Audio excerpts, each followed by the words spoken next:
Le président Trump demande aux alliés européens de reprendre les combattants de l'État islamique pour les traduire en justice.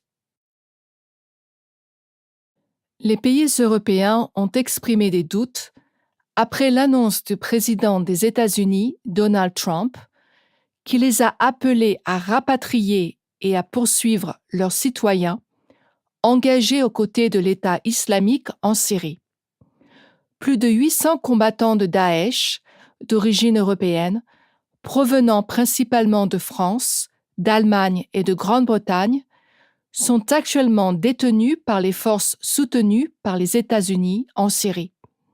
Dans deux tweets postés samedi soir dernier, le président Trump a déclaré que les États-Unis demandaient à leurs alliés européens de reprendre les combattants de l'État islamique et de les traduire en justice. Sinon, a-t-il écrit, les États-Unis seraient obligés de les libérer lorsqu'ils se retireraient. Les États-Unis ne veulent pas voir ces combattants de l'État islamique infiltrer l'Europe, a poursuivi Trump. Ces commentaires surviennent alors que l'État islamique continue d'être repoussé de la Syrie. Le groupe contrôle désormais une surface d'à peine 700 mètres carrés. Lundi, la ministre française de la Justice, Nicole Belloubet, a répondu « À ce stade, la France ne répond pas aux injonctions de Trump. » Elle a ajouté que la France commencerait à rapatrier certains des citoyens français capturés au cas par cas.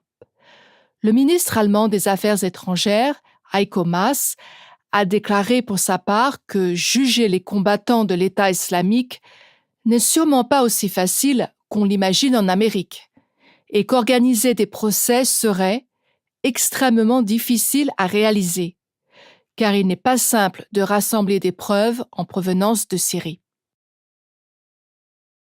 Oh, je vois comment ça marche. Quoi ? Les États-Unis sont sur le point de vaincre l'État islamique et donc ils quittent la Syrie. Et maintenant, c'est à l'Europe de trouver un moyen d'empêcher les combattants de l'État islamique de causer davantage de dégâts. Quoi qu'il en soit, c'est un énorme dilemme pour l'Europe. Il n'y a pas de solution facile. Bien sûr qu'il n'y en a pas. Il serait presque impossible de prouver l'identité des combattants et de trouver des preuves contre eux. Sans oublier que peu de pays européens ont conclu des traités d'extradition avec la Syrie. Mais pour le président Trump, il s'agit juste d'une nouvelle version du message qu'il n'arrête pas de répéter.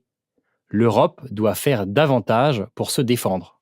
Sans doute, mais il a peut-être raison de dire qu'il y a une certaine paralysie politique sur ce qu'il faut faire des combattants européens de l'EI. Certains gouvernements ont peur de rapatrier des combattants qui pourraient commettre plus tard une attaque terroriste. En France, par exemple, certains des attentats qui ont eu lieu ces dernières années ont été perpétrés par des combattants rentrés d'Irak ou de Syrie. Bien sûr, il y a toutes sortes de complications possibles. Mais il appartient à tous les pays impliqués dans le conflit en Syrie de trouver une solution pour que le monde ne devienne pas plus dangereux une fois que les États-Unis se seront retirés. Ce n'est pas seulement le travail de l'Europe.